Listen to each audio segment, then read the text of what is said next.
kalau terkait dengan masalah Ahmad Dhani dan Maya, apakah ada unsur ETE-nya? Tidak ya, kita lihat dulu seperti apa. Ya, jadi nggak ada tuh yang melanggar hukum. Artinya kalau bicara kebebasan pendapat, saya pikir ini sah-sah saja ya. Mengumpulkan video-video lawas tuh sah-sah saja. Ada pemberitaan yang enggak nih. Tiba-tiba image kamu hancur nih di media sosial. Saya Stay tune juga. Paling tenang, sabar, polisi dah gitu.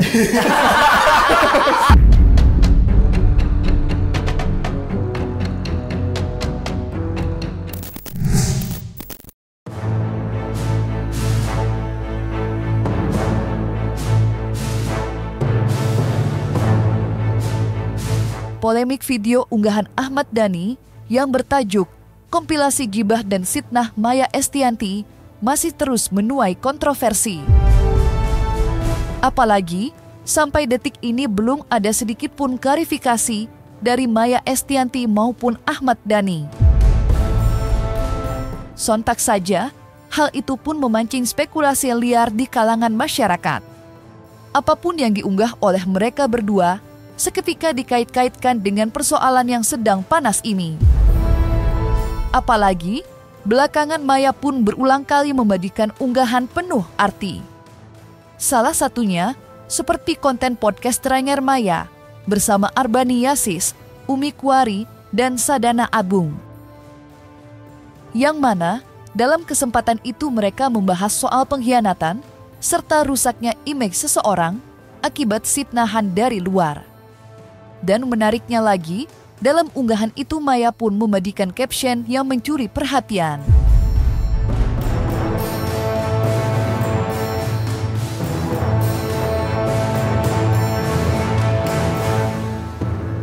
Entah, apakah itu hanyalah konten belaka atau merupakan luapan hati Maya.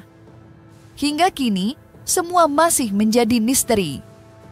Pasalnya, baik Maya maupun Dhani belum ada yang muncul ke publik dan memberikan klarifikasi. Ada pemberitaan yang enggak nih. Tiba-tiba image kamu hancur nih di media sosial. Stay tune juga. Paling tenang, sabar, polisi dah gitu. Dengar-dengar lagi terkhianati sekarang ya. Au. Nanti kali ya. Tahu. Nah, bahas yang lain. Ini pernah mengalami pengkhianatan? Pernah juga. Diselingkuhin cewek? Udah lama, iya. Pernah juga. Berapa kali? Sekali.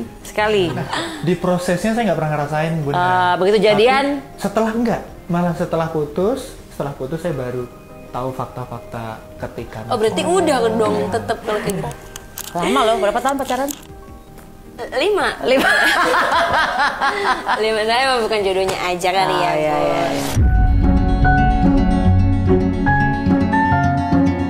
Memang masih menjadi kontroversi video unggahan Ahmad Dhani yang berdurasi 24 menit itu. Bukan hanya tentang segala unggahan baru yang kemudian dikait-kaitkan oleh masyarakat, tetapi juga soal implikasi hukum terkait perkara ini. Ya, banyak yang menilai bila Maya Estianty diduga mampu membawa perkara ini ke ranah hukum dengan dalih dugaan pencemaran nama baik. Lantas seperti apakah Advokat Agustinus Nahak menyikapi narasi tersebut menurut kacamata seorang praktisi hukum? Kasus ini menarik perhatian publik karena menyangkut beberapa aspek hukum.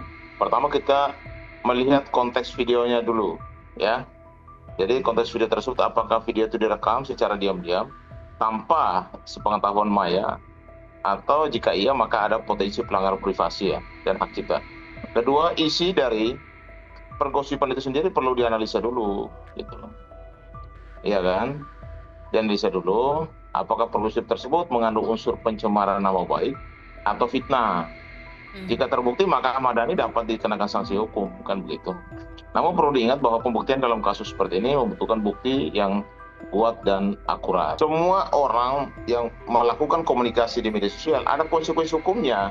Tapi apa konsekuensi hukum itu bisa dibuktikan? Apakah ada pencemaran, fitnah, merendahkan harkat martabat orang di situ kan semua kan undang ITE itu kan hadir untuk supaya menertibkan pengguna media sosial, kan begitu. Dan kita harus tunduk dan taat ketika menggunakan media sosial dalam berkomentar, menyampaikan pendapat, sharing, bahkan menjawab pertanyaan-pertanyaan di media sosial, ataupun yang mengunggah sesuatu di media sosial. Itu harus hati-hati karena semua akan berhadapan dengan undang-undang ITE.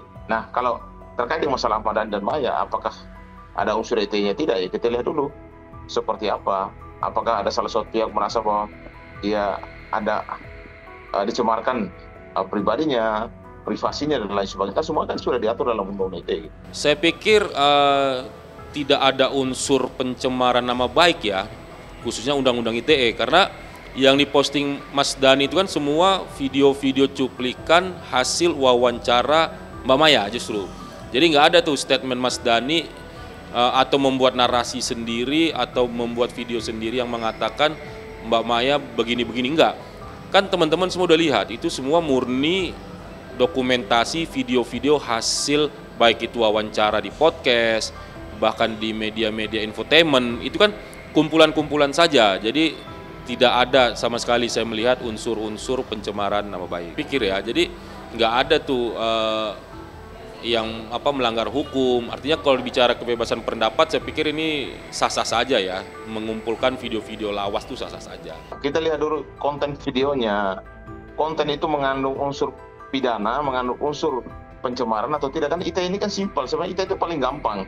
Ketika kita menyampaikan sesuatu misalnya di media sosial kita, apakah di Facebook, Instagram, di TikTok dan lain sebagainya, ternyata video kita berpotensi mengandung unsur pencemaran nama baik, fitnah, merendahkan harkat martabat orang, bahkan menyerang privasi seseorang, seharusnya kan memang sudah sepantasnya dilaporkan pihak kepolisian. Nanti kan di situ akan dilihat apakah ini memenuhi unsur pidananya atau tidak gitu loh. Semua dalam proses hukum itu pembuktian.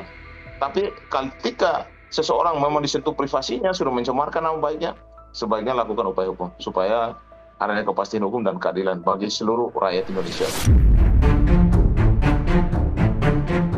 Tidak semudah itu untuk menyebut suatu pihak berpotensi dipidana akibat dugaan pencemaran nama baik dan pelanggaran Undang-Undang ITE. Pasalnya, materi yang dilaporkan harus terlebih dahulu dilakukan pengujian oleh pihak penyidik dari kepolisian. Dan apabila dugaan itu terbukti tidak memenuhi unsur, dapat berubah menjadi bumerang kepada pihak pelapor. Setidaknya itulah yang diutarakan advokat Agustinus Nahak.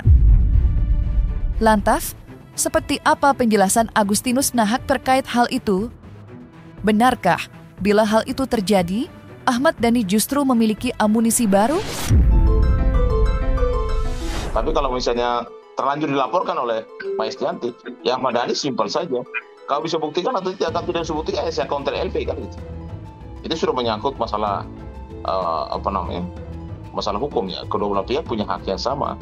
Siapa yang jadi korban, siapa yang jadi pelapor, dan terlapornya bisa melaporkan balik kalau memang selama dia merasa bahwa laporan itu ternyata palsu, keterangan palsu, tanda tangan palsu, informasi palsu, kebohongan di publik dan lain sebagainya. Dan semua itu ada konsekuensi hukumnya. Kalau Maya merasa bahwa dicemarkan, difitnah, merendahkan harkat martabatnya, atau privasinya misalnya tercemarkan, boleh saja kan, tidak apa-apa. Hukum ini kan ada untuk seluruh rakyat Indonesia. Kalau ada yang merasa korban, ya salah satu panglima kita untuk mengadu ya hukum supaya adanya keadilan dan kepastian. Kalau tidak ada, ya gimana ceritanya?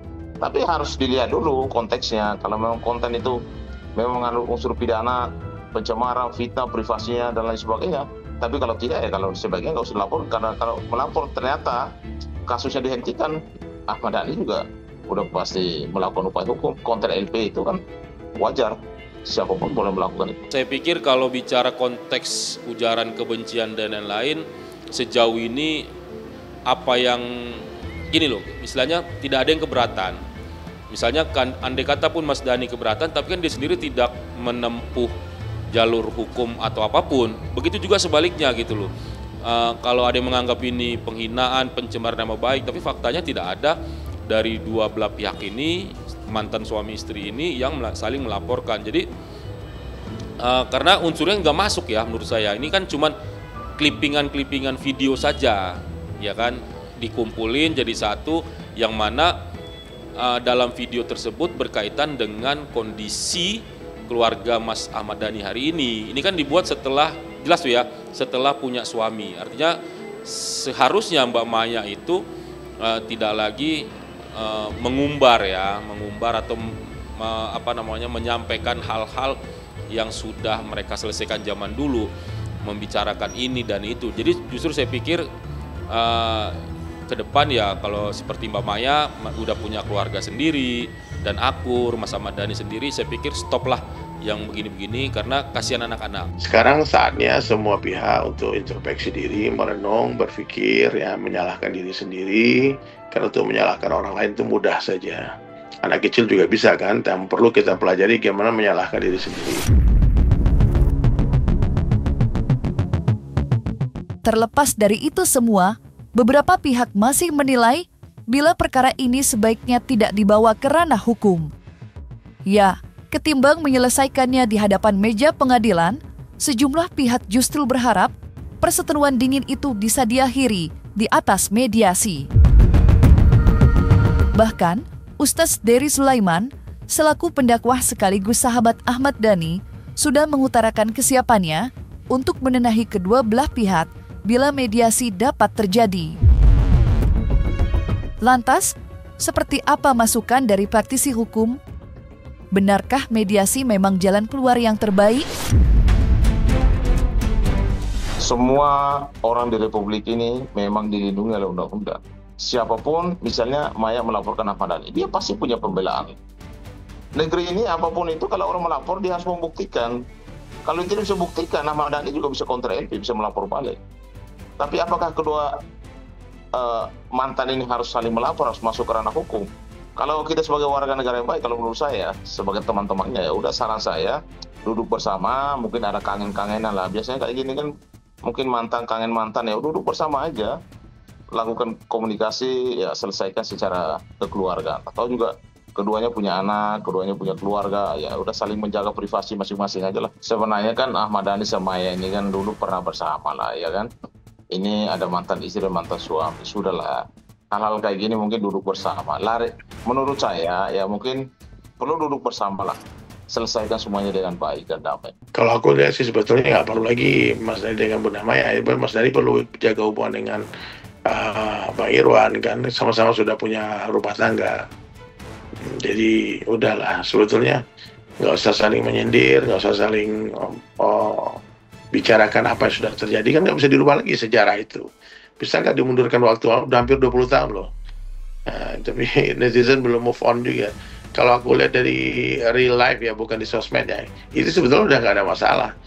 Udah oke-oke aja. Mungkin Mas Dhani terpancing netizen mungkin ya. Terpancing dengan komen-komen netizen. Kepada kalian para netizen, para fans ya kan, terhadap orang yang sedang berseteru khususnya ya. Artinya tentu kalian akan membela idola kalian masing-masing. Tapi dengan catatan yang perlu saya ingatkan di sini adalah jangan sampai idola kalian yang kalian bela baik-baik saja, tidak ada masalah apa saja, justru kalian sesama fans yang justru nanti saling lapor polisi. Contoh fansnya Mbak Maya dan fansnya Mas Dhani, pasti kalian akan mempertahankan atau membela fans kalian masing-masing. Tapi ingat, caranya juga tidak boleh melanggar hukum.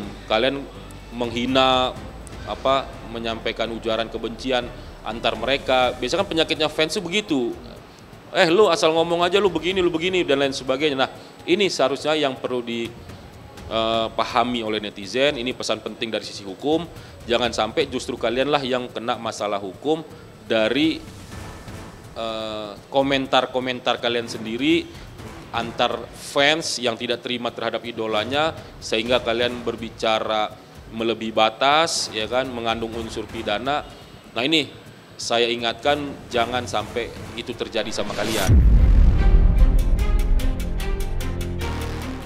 Di sisi lain, perseteruan ini juga mendorong publik untuk memorek kembali rekam jejak digital Ahmad Dhani di masa lampau. Dan dari situlah terkuak sebuah fakta bahwa sikapnya saat ini terbilang berbanding terbalik dengan sikapnya terdahulu.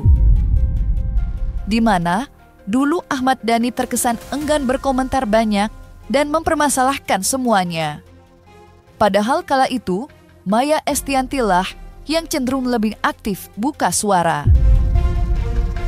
Namun entah apa yang terjadi, kini semua badai terbalik 180 derajat. Maya saat ini memilih untuk menutup mulut rapat-rapat. Sedang Dani berkelakar lewat dunia maya. Sampai-sampai banyak yang berkata bila Dani bak termakan omongan sendiri. Ya kan saya selalu bilang, saya ini cuma melakukan reaksi aja. Kalau ada aksi membuka fitnah-fitnah lama lagi, ya tentunya akan ada reaksi lagi.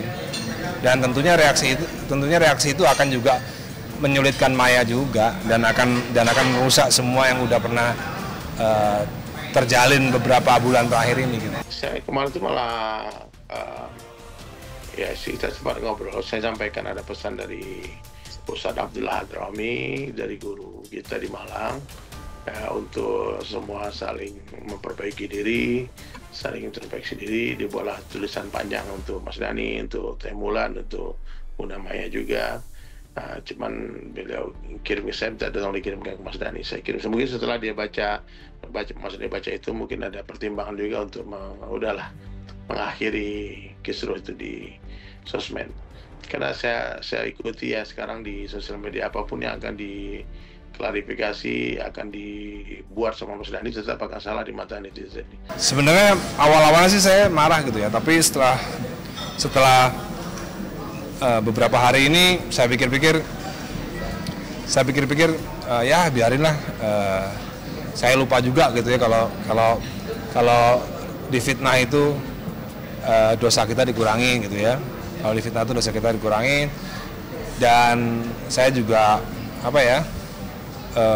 ya udahlah, kalau emang mencari sensasi tapi harus membawa nama saya lagi gitu kan. Kalau memang hanya itu satu-satunya cara untuk mencari sensasi dengan membawa nama saya lagi, ya kita mau bilang apa gitu, ya udah biarin aja lah, kita relakan saja. Seseorang bisa menggunakan nama seseorang untuk kepentingan pribadi gitu ya. Menurut saya berharap sih suatu saat kalau ada sensasi lagi, ya jangan bawa nama-nama saya lagi gitu. Kemarin pengangkatan duta KDRT itu kan tetap aja masih membonceng nama saya gitu, harus memfitnah nama saya gitu. Ya kalau memang itu yang yang bisa dilakukan, ya saya sih relain aja lah gitu.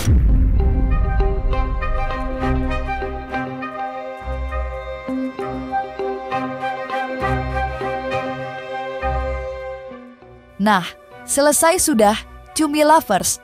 Jangan lupa untuk like, subscribe, dan juga share channel YouTube Cumi Cumi.